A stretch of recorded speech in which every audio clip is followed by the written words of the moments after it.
Hola alumnos de la carrera de licenciatura en Economía Política y licenciatura en Administración de Empresas. Soy la profesora Laura Cosi y vamos a resolver el ejercicio 4 para la función f del práctico de función real de variable real. Para poder resolver los ejercicios prácticos es necesario contar con la bibliografía de la teoría, así que tengan a mano sus notas teóricas. En los ejercicios que desarrollaremos a continuación vamos a trabajar con tres temas: características de una función, clasificación de funciones y combinación de funciones, particularizando en álgebra de funciones. Vamos a trabajar con la función f. El punto A nos pide determinar el dominio de la función. Para determinar analíticamente el dominio de la función, debemos conocer cuál es la expresión analítica de la misma, ya que los valores que le podemos asignar al x para los cuales la función va a estar definida depende de la expresión analítica de la misma. En este caso, como tenemos una raíz cuadrada, la condición que debe cumplirse es que el radicando sea mayor o igual que 0. Es decir, si separamos esta condición en dos puntos, tomemos primero cuando sea igual a 0 y segundo cuando sea mayor que 0. Vamos a la primera.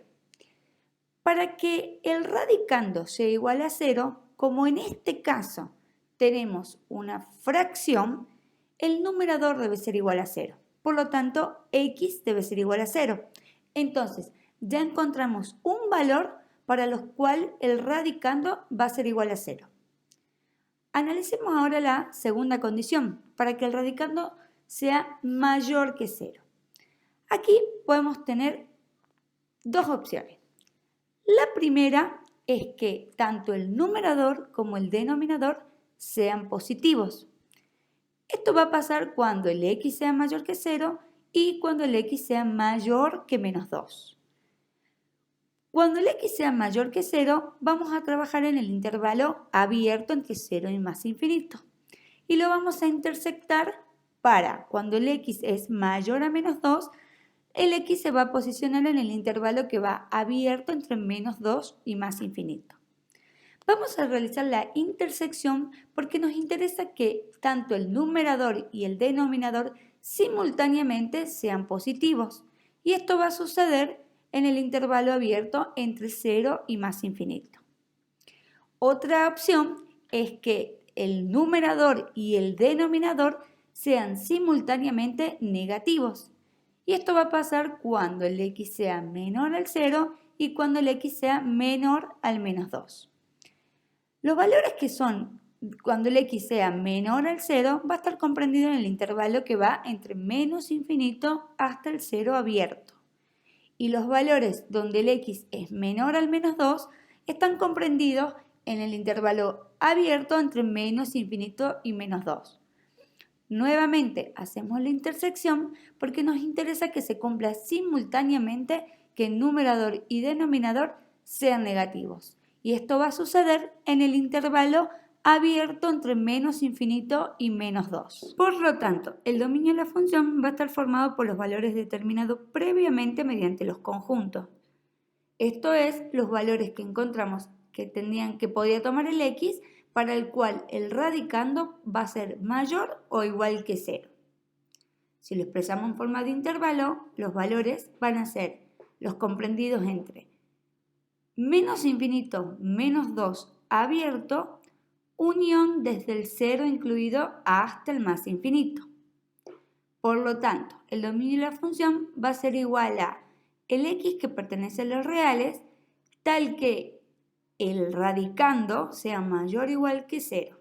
Y esto va a ser igual a decir que todos los reales menos el intervalo que va cerrado en menos 2 hasta el 0 abierto.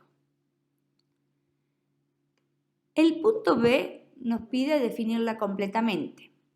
Primero ponemos el nombre de la función. La función se llama f. Luego sigue el dominio, que es el que encontramos recién, continuado por el codominio, todos los reales. Luego la variable independiente x, la variable dependiente y y igual a f de x igual a la raíz cuadrada de x sobre x más 2, que es el dato que nos dan, que es la expresión analítica de la función. El punto C nos pide clasificarla. Esta es una función algebraica irracional.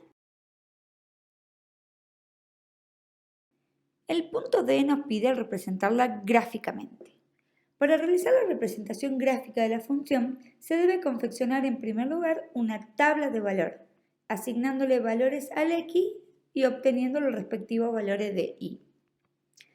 También podemos agregar en esta tabla una columna donde figuren los puntos cuyas coordenadas acabamos de determinar.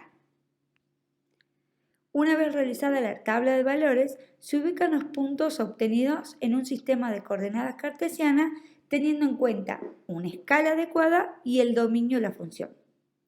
Luego unimos los puntos obtenidos. Pero estos puntos de la gráfica muestran la tendencia que tiene la función. Si bien la tabla de valores inició en -4 y terminó en x igual a 2, fue solo por cuestiones prácticas, pero se debe considerar que para valores menores al -4 también habrá valores correspondientes de y lo mismo sucede con valores mayores al 2. Por esta razón, el trazado de la curva va más allá de los puntos obtenidos. Es decir, habrá valores de y para todos los valores que puede tomar x, es decir, el dominio de la función.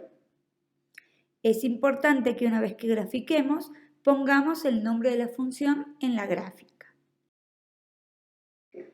Para determinar la imagen de la función se debe trabajar con un criterio gráfico, que consiste en proyectar la gráfica sobre el eje de las y el intervalo obtenido será la imagen de la función. En el gráfico se muestra con color la proyección sobre el eje de las ordenadas. Podemos ver que va desde el 0 hasta el más infinito sin incluir el 1. Por lo tanto, podemos escribir a la imagen de la función en forma de intervalo de la siguiente manera. Desde el 0 incluido hasta el 1 sin incluir, unión desde el 1 abierto hasta el más infinito. El punto E nos pide encontrar el valor numérico de la función. Nos dicen, ¿cuánto vale la función cuando el x es igual a -2? Como el x igual a -2 no pertenece al dominio de la función, por lo tanto no va a existir la función valuada en ese punto.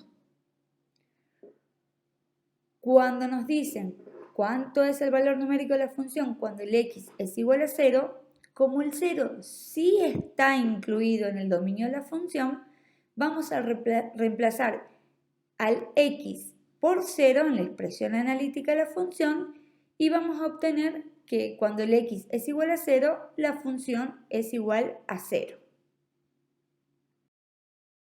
El punto F nos pide que analicemos las características de la función.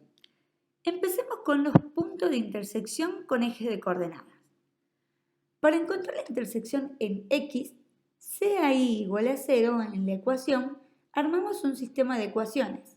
Cuando y es igual a 0, el numerador es igual a 0, por lo tanto x es igual a 0. La intersección con el eje OX es el punto 0, 0. Para encontrar la intersección en Y, sustituimos a x por 0 en la ecuación. Una vez hecha la sustitución, vemos que cuando el x es igual a 0, y es igual a 0. La intersección con el eje OY es el punto P de coordenada 0, 0. Como los puntos coinciden, lo vamos a llamar igual, vamos a llamar P y lo vamos a representar en nuestro sistema de coordenadas. Vamos a analizar ahora los intervalos de positividad y negatividad. Gráficamente, la función va a ser positiva cuando se encuentre por encima del eje de las X, representado por el área sombreada en color rosa. De la misma manera, gráficamente, la función va a ser negativa cuando se encuentre debajo del eje de las X, representado por el área celeste. Para armar los intervalos, vamos a decir entonces, la función tiene un intervalo de positividad y si observamos gráficamente, toda la gráfica se encuentra en la zona de color rosa, por lo que no va a existir intervalo de negatividad. Y todo el dominio de la función va a ser positiva, es decir, desde menos infinito hasta menos 2 abierta, unión desde el 0 hasta el más infinito abierto. Analicemos ahora los intervalos de crecimiento y decrecimiento. Gráficamente, la función va a ser creciente cuando el camino que realiza la gráfica es ascendente, aquí representado por la flecha de color azul. Y podemos observar que sucede en todo su trayecto. Por lo tanto, podemos afirmar que la gráfica de la función tiene un intervalo de crecimiento que va desde menos infinito hasta el menos 2 abierto, unión desde el 0 abierto hasta el más infinito. Como es creciente en la gráfica de la función, es creciente en todo su trayecto, podemos afirmar entonces que no existen intervalos de decrecimiento. Analicemos ahora los extremos relativos. Observando la gráfica de la función, vemos que la gráfica de la función es creciente en todo su trayecto, por lo tanto podemos afirmar que no existen extremos relativos. Vamos a analizar ahora los intervalos de concavidad. Gráficamente, una curva es cóncava hacia arriba si sus rectas tangentes se encuentran siempre por debajo de la misma, aquí en color verde.